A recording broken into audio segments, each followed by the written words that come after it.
यह वीडियो बहुत महत्वपूर्ण है हर उस व्यक्ति के लिए जो व्यक्ति अपनी जिंदगी में एक अच्छा मुकाम हासिल करना चाहता है।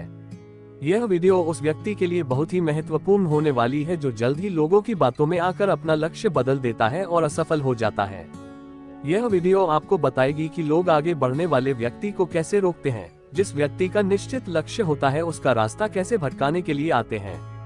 इस वीडियो को देखने के बाद आप अपने रास्ते में आने वाली रुकावटों का आसानी से सामना कर जाएंगे और अपने लक्ष्य तक पहुंचने के लिए रास्ते में आने वाले भटकाव से भी बच पाएंगे। तो आइए शुरुआत करते हैं आज की हिंदी मोटिवेशनल वीडियो। एक गांव में एक बहुत ही प्रसिद्ध फेमस पंडित रहा करता था। उस पंडित का नाम श्याम था। वह पंडित जिस गांव में रहता था वह उस गांव के प्रसिद्ध मंदिर पर पूजा करता था और सभी शादियां व सभी धार्मिक कार्य वही पंडित कराता था। वह पंडित इतना प्रसिद्ध था कि आसपास के सभी गांवों में उसकी चर्चा हुआ करती थी और सभी लोग उस पंडित का बहुत आदर किया करते थे। श्याम पंडित इतने प्रसिद्ध थे कि सभी लोग उन्हीं से अपना धार्मिक कार्य कराने के लिए दूर दूर गांव से बुलाया करते और अच्छा दान दिया करते थे। एक बार पंडित जी अपने गांव से दूसरे गांव शादी कराने गए हुए थे। वह गांव पंडित जी के गांव से 4-5 गांव छोड़कर था। पंडित जी जब शादी कराने के बाद वहां से लौट रहे थे तो उन्हें एक बकरी भेंट स्वरूप दी गई। जब पंडित जी बकरी को लेकर लौट रहे थे तो वह पैदल पैदल अपने रास्ते बकरी को लेकर धीरे धीरे आ रहे थे, क्योंकि उनका गांव 4 गांव के बाद था। जिस रास्ते से पंडित जी लौट रहे थे उस रास्ते पर 4 ठग चोर रहते थे और वह आने जाने वाले लोगों को लूटा करते थे। जब उन 4 ठगों ने पंडित जी को देखा तो बोलने लगे, आज तो सुबह से कोई नहीं मिला है और हमारे खाने पीने की व्यवस्था भी नहीं हुई। चलो आज पंडित जी को ही लूट लेते हैं, इनसे ये बकरी चुरा लेते हैं। लेकिन उनमें से एक ठग बोलता है, अगर पंडित जी को मारा पीटा तो सारे गांव वाले हमें छोड़ेंगे नहीं और हमें बहुत पाप लगेगा। तो ठग एक नई तरकीब निकालते हैं पंडित जी से बकरी छुड़ाने की और चारों ठग अपने अपने काम पर लग जाते हैं।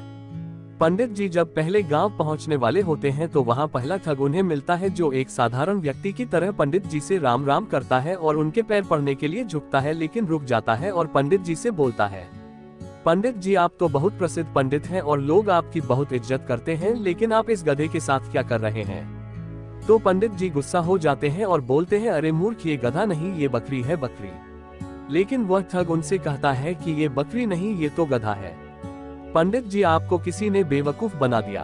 तो पंडित जी फिर गुस्से से कहते हैं कि तू ही मूर्ख है, ये बकरी है न कि गधा, और यह बोलकर पंडित जी आगे चल पड़े।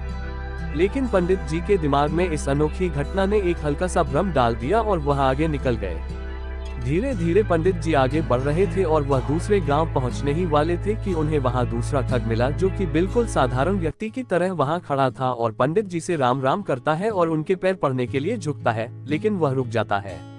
पंडित जी पूछते हैं, क्या हुआ, रुक क्यों गए। तो वह बोलता है, पंडित जी आप इस गधे को साथ लेकर क्यों घूम रहे हो, इससे आप खंडित हो जाओगे और लोग आपके बारे में क्या सोचेंगे, इस गधे को भगा दो। पंडित जी को इतनी बात सुनकर बहुत क्रोध आता है और बोलते हैं, तुम मूर्ख हो, दिखाई नहीं देता ये बकरी है और तुम बोल रहे हो गधा है। दूसरा ठग बोलता है कि ये पंडित जी आपको किसी ने पागल बना दिया, ये बकरी नहीं, ये तो गधा है और ये आपके साथ रहेगा तो आपकी क्या इज्जत रह जाएगी। ये सुनते ही पंडित जी सोचने लगे कि यह क्या बोल रहा है, मैं तो बकरी लाया हूँ पर ये सब इसे गधा क्यों बोल रहे हैं, कहीं मैं सच में गधे को लेकर तो नहीं घूम रहा हूँ। अब पंडित जी सोच में पड़ जाते हैं और वह ठग वहाँ से चला जाता है और पंडित जी भी आगे बढ़ने लगते हैं, लेकिन उनके दिमाग में यही बात चल रही होती है कि ये बकरी है या गधा। जब पंडित जी तीसरे गाँव में पहुँचने वाले होते हैं तो उन्हें वहाँ तीसरा ठग मिलता है और पंडित जी से राम राम करता है। पंडित जी के पैर पड़ने के लिए झुकता है, लेकिन रुक जाता है। पंडित जी हैरान हो जाते हैं और पूछते हैं कि क्या हुआ। तो तीसरा ठग बोलता है कि पंडित जी मैं आपसे आशीर्वाद तो लेना चाहता हूँ, लेकिन इस गधे को आपके साथ देखकर मुझे अच्छा नहीं लग रहा। लोग आपको इतना मानते हैं, आपसे पूजा कराते हैं, लेकिन लोग आपको इस गधे के साथ देखेंगे तो क्या सोचेंगे।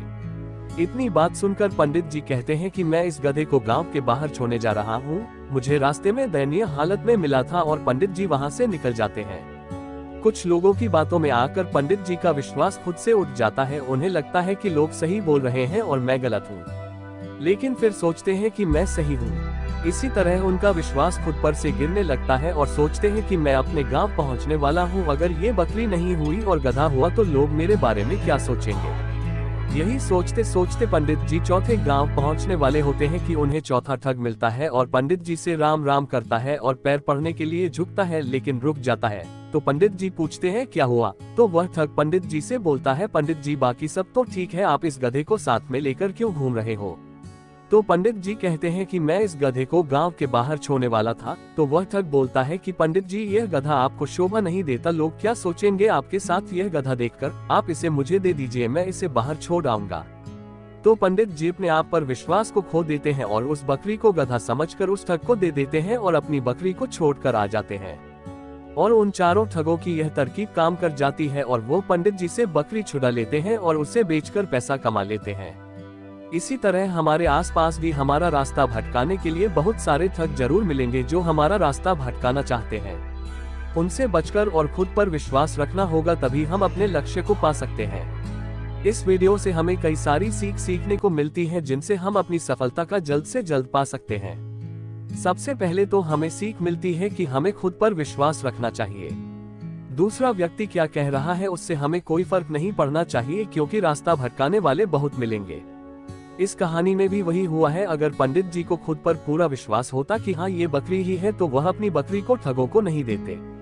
इसी तरह हमें भी अपने ऊपर विश्वास रखना होगा, हमारी मंजिल हमारे सपनों के ऊपर विश्वास करना होगा।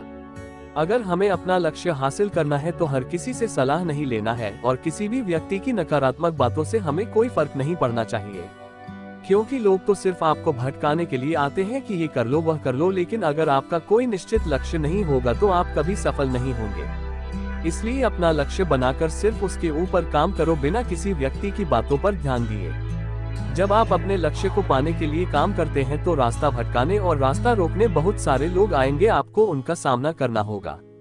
नेटवर्क मार्केटिंग बिजनेस में भी यही होता है, आपको बहुत सारे लोग मिलेंगे जो कहेंगे ये गलत काम है, आपको सफलता नहीं मिलेगी, तो उनकी बातों पर ध्यान दिए बिना अपने लक्ष्यों को पूरा करने के लिए मेहनत करेंगे तो सफलता अवश्य मिलेगी। बस रास्ता भटकाने वालों से बचकर रहें, क्योंकि राह भटकाने वाले जरूर मिलेंगे। वीडियो को अंत तक देखने के लिए आपका धन्यवाद। ऐसी ही और अच्छी वीडियो देखने के लिए हमारे राज सेठ कहानियां चैनल को लाइक, शेयर और सब्सक्राइब करें। धन्यवाद।